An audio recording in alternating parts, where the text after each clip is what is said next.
Thank you.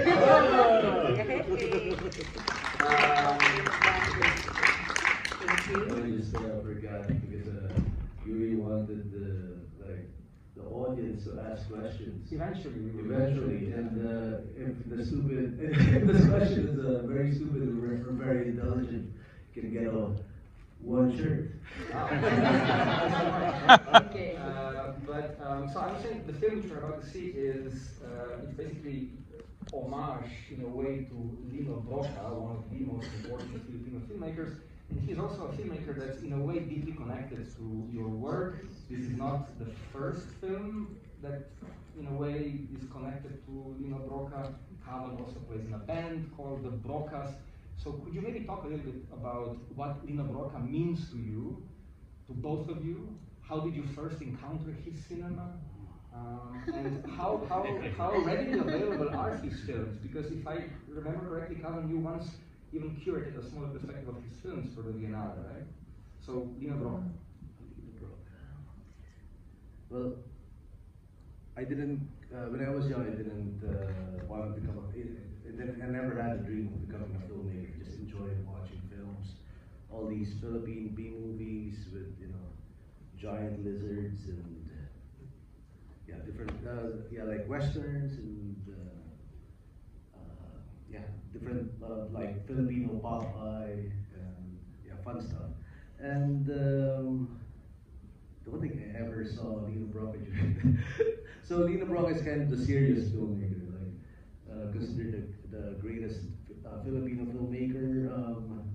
So he made it like one of my favorite novels, Kumpo ng Liwanag, which is Claws of Light, which eventually was adapted by Lino Brocka into film. So I think that's what that was like. So I was coming from literature and I was reading the novel and okay, there's a film, and then so I think it's from that point that I got to know his films.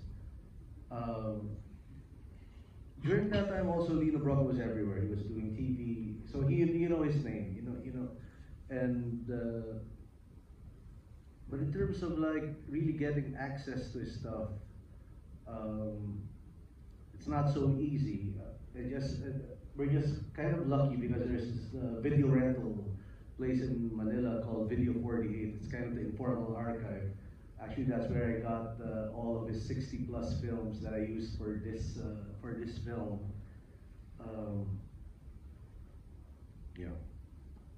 And what else?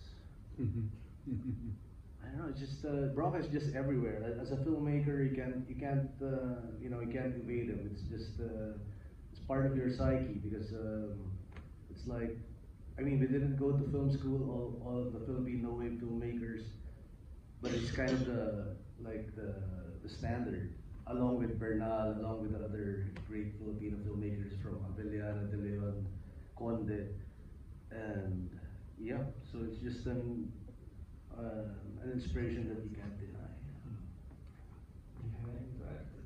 Yeah, I used to look down on Lino Brocka because all his films have melodrama, and before you equate melodrama, I equated melodrama with television, and television, I grew up without TV. I grew up reading books, and for me TV is junk food, and it took me a long time to wrap my head around the idea that what Lino Brocka was using melodrama as is just as language.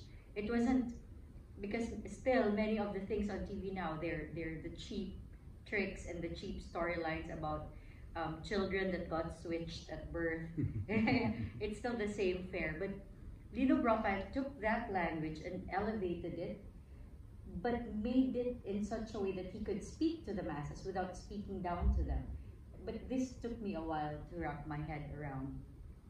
Also, what I like about Lino Brocka is that he was a very outspoken activist, to the point that he could not find work for a long time, because what we discussed earlier, some governments, it's either you are for them or against them, and when you're for them, you have your freedom, but you're not allowed to work, you're not given work.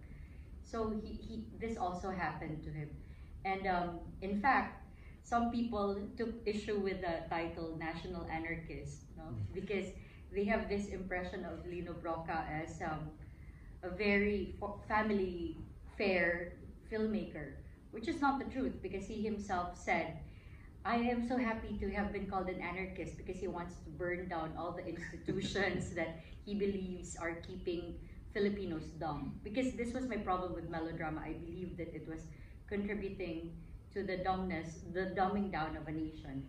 And so, yes, it's a very complicated relationship, but the more I got exposed to his work, the more I realized that, melodrama is very difficult to handle. And for a lesser filmmaker, it could easily turn into the cheap melodramatic fare that's on television. But he did with it what others have not done with it. And so Kevin actually also did something interesting with this tribute to Lino Broca about the rights, no? Do you want to explain about this? Go first. Yeah? Yeah. What about the left? Yes, because Yuri was asking, is it now okay to curate a retrospective on Lino Broca? How easy is it to get the rights to the films of Lino Brocas? I mean, I was basically interested because it was clear from the films which we saw yesterday, and it's also clear from some of the other films that you are personally, both of you, I guess, deeply concerned with the issues of preserving Filipino cinema. So my question was, and you now mentioned that you found 60 of his films in this informal archive. The question would be, is his body of work properly preserved if one would want to do a retrospective? Definitely not, because like supposedly there is the Cultural Center of the Philippines. Right? It's a big institution created by the Marcoses, but supposedly for the arts. So, like I know some actors or directors who gave their personal archives to them for safekeeping, thinking that it will be properly preserved, but unfortunately not. So a lot of lost films because of this great institution, and what's funny is and ironic is that, as I said, Lino Broca is considered to be the greatest Filipino director, but like only maybe a handful of his films are are preserved. And also this so like we're just lucky that this guy Simon Santos, who happened to be the son of a painter who likes just collecting from Star Wars to Lego to everything else, was in love with cinema, and any copy, bad copy, TV copy, VCD copy of Lino Broca's films he was able to collate. Thank you. As you will see in the film, it's a beautiful patchwork of films really coming from all sorts of different sources. But Jack, you said something very interesting before. You said that even though people consider Lino Broca this anarchist, he was working on this project of enlightening, you said, dumb masses. And that's something that I find very intriguing also about the works that you do, because your films are often labeled as, oh, you're an anarchist, you're subversive, blah, blah, blah, and so on. But there's also, at least in my opinion, a very strong educational component. And this becomes especially clear if you read your manifestos. Yes, they're provocative, they're funny, they're poetic, but there's also like a true, at least I see, desire to encourage people to go out, to make films your way, which is completely different than the way that you're being taught how to make films in film school. So how important is this project of enlightenment, of educating people, important for you in your work, and not just, like being subversive and causing chaos?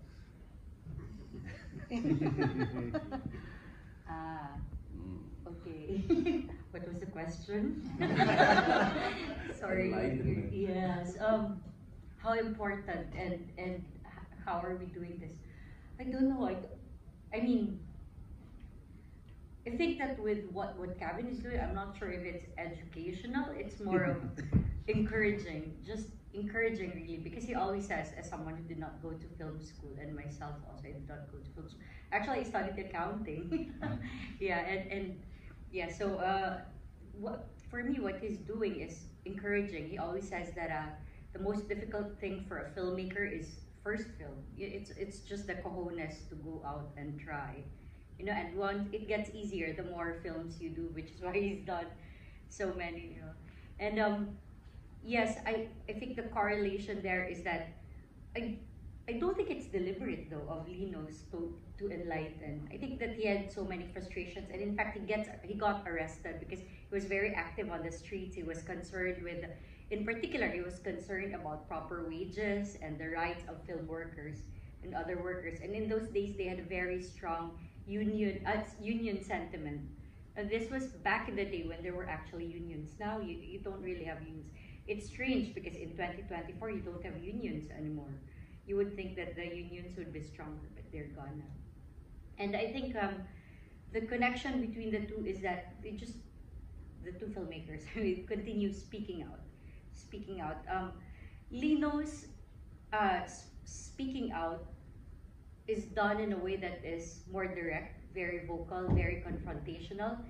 Kevin's is more playful, impish, provoking here. I will poke you. I'll poke you here. I will poke you there. But yes, it's there.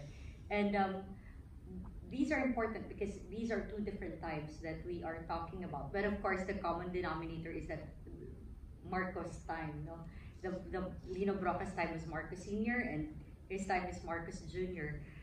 Yes, the son is our president now, and I don't know, is it better or was the previous time better? Yeah, unfortunately, the mainstream is still, in power in the Philippines, mainstream media. But thankfully, there's all of this, online stuff in a way. But the masses are still, suffering from this brainwash that maybe started very strongly in the 80s. So, but yeah, there are some holes, there are some possibilities. As a filmmaker, I'm still, even though I made some very dark films, I'm still very optimistic that, maybe the next generation or the next generation of Filipinos, will free themselves from this, umbrella blanket of stupidity. Thank you very much. This was so beautiful that I'm almost tempted to say, let's end on this note. But I do have one more question. A very simple question this time. I'm actually really curious myself. In Europe, for example, we can see your films pretty easily. There's a number of film festivals. You mentioned Rotterdam yesterday, which frequently show your films. There are several other venues that invite you to screen your films.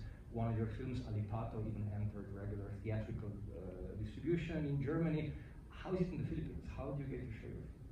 Where? Well, Balangig Howling Wilderness is in Netflix Philippines, so that has the most quote-unquote distribution. There's a lot of other festivals died. I think there's only 2 or something still functioning. So we show some of our films there, but it's very, of course, just in Manila, though they have programs outside. But distribution is really a big problem. Is it easier? Is it becoming easier with years now? Supposedly, no, it should have been. This is the promise of the digital revolution. Unfortunately, in a way, the digital revolution failed because what happened was the biggies, the mainstream mafia, just in a way co-opted the whole digital strategy and abused it to their own profit motive. Okay. You display this T-shirt. Started looking at it. If I remember correctly, you said if the question is particularly stupid or particularly smart, right? Yeah, extremes. Yeah, it's all about extremes, and it's a large. So aiming for the stupid question. But that's not fair, Tom, that you announced it. You should more make fun us if we would guess. Is this brilliant? I'm so curious how you came to cope with film. Why film? Instead of what? Yeah, I mean, it's a stupid question. You do film and you make brilliant films, but what was your initiative, your initial to start with film? Because it's not an easy medium to get hold, I think. Well, I wasn't thinking of easy and hard. I think that's and I was really into breakdance. I was never really good at it, but I was really super passionate.